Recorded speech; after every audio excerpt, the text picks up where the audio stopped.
Everyone, I've got a Vauxhall Vectra here on a 2006. It's a saloon. Just going to show you what's wrong with this. I'm going to replace a tail light on this. If you just turn them on, please. Now, as you can see, you've got two there that's working, and on this side you've only got one. You'll have a warning light on the dashboard with a bulb symbol. That means one of the bulbs are out, so you need to check which one it is. Lights off. Now, to do this, it's quite a simple procedure. It's all behind this. So you just undo this. And then on the back here, as you can see, you've got the top clip there, and then you've got the bottom one there.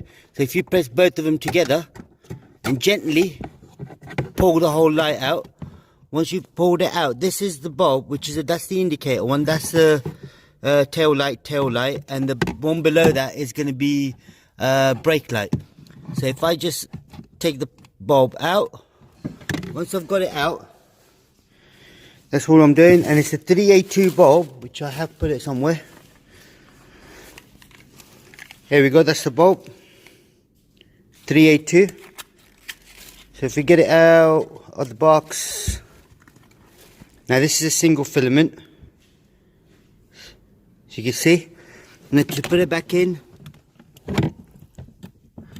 so make sure the bulb slots in properly. That's it, and then connect everything back up. Just gently just push it in. As you push in, you can hear it click, click both ends. We're going to check if they're working now. Could you please switch the lights on again?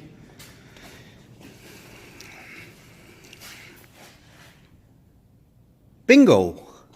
Job done. Now here, you can see both of them are working. Here, as you can see, both of them are working. That's all you got to do on your car as well. Any more information, please do let us know, and we'll try helping you out. Thank you. Goodbye.